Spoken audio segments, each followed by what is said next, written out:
We continue now with our series, Frontline to Homefront, where we look at the challenges over 3 million post-9/11 veterans are facing since they've returned from service in Iraq and Afghanistan. Among that group, a wide swath of ages, baby boomers, Gen Xers, millennials, and now Generation Z. That's 4 generations of Americans, each of them with very different needs. For instance, the female veteran population also brings a new set of challenges, as their ranks are expected to double in the coming years. And our vets are facing a new illness as well.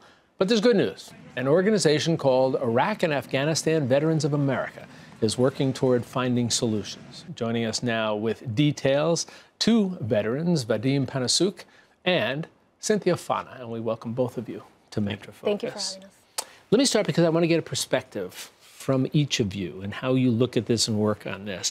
Tell me each, and Vadim, I'll start with you, why you joined the military. Basically what you did there and what you're doing now with the organization. My whole family come from Ukraine. I'm an immigrant. I was naturalized in the military. I got my citizenship in Baghdad. It's a great story. Second tour, and you get your citizenship. Yep, yes, sir. Good for you. Good for you. The military has always been a part of my life. All the men served in the Soviet military. In World War II, I had family fighting the Soviets and against the Soviets. So. It was always part of my life, and after 9/11, I was already here for a few years.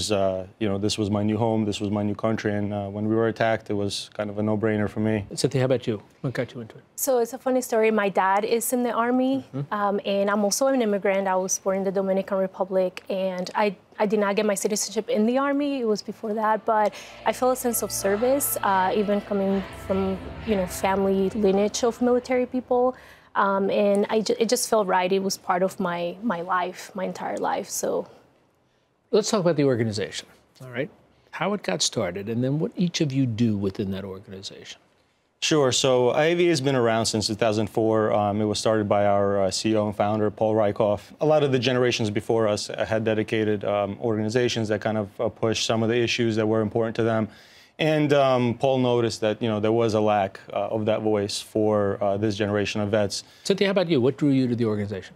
So I heard about it first from my professor. He actually, we had a mutual friend that worked at IAVA before, and he told me about the organization. I had no idea about it, which a lot of veterans have no idea about the services other organizations provide. But I started in the Human Resources Department, and now I am the head of Human Resources. What are the most significant issues do you see the veterans experiencing when you're talking about their educational benefit? The issues range from getting your checks on time to making sure that the school gets paid and you're getting in, to other more significant issues when a service member is trying to transfer their benefits, and there's a lot of confusion about that.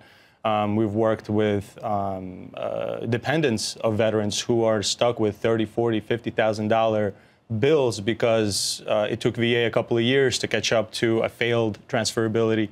With our deficits and with everything going on now, everything is on the chopping block. So I think it's very important to maintain the pressure on Congress and maintaining on the levers of power to make sure these benefits are protected.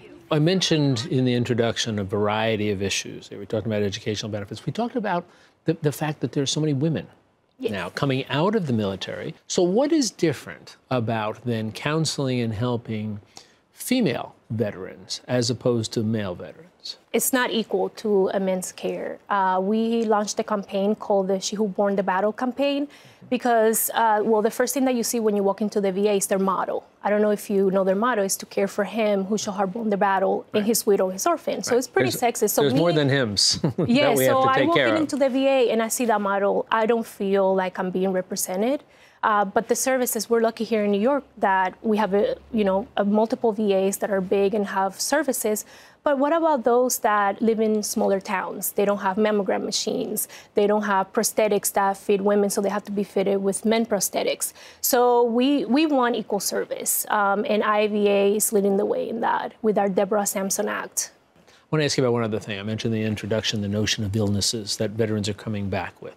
We've heard talk about the burning pits and the impact it had. There have been parallels suggested made to Agent Orange in Vietnam. To your viewers who don't know what a burn pit is basically a way that forward deployed units get rid of waste, whether it is human waste, whether it's waste of the chow hall, whether it's certain metals, paints, whatever is going on, they kind of throw it in this big pit, douse it with JP8 jet fuel, and burn it.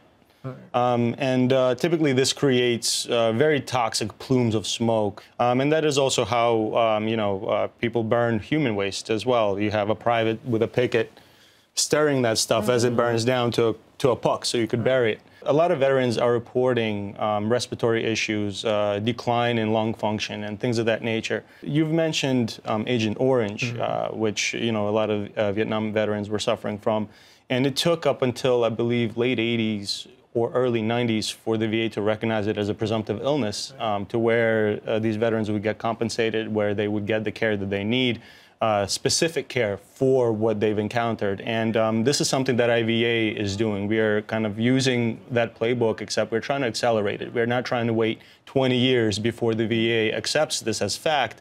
And we're trying to make that happen today. Both of you, Vadim, Cynthia, our thanks to you certainly for the service you've performed in the past for our country and for the service you're continuing to perform. So we thank you for all of that, and I'm sure the people who are working with you thank you. You both be well, and we appreciate it. Thank you. Thank you. Thank you so much.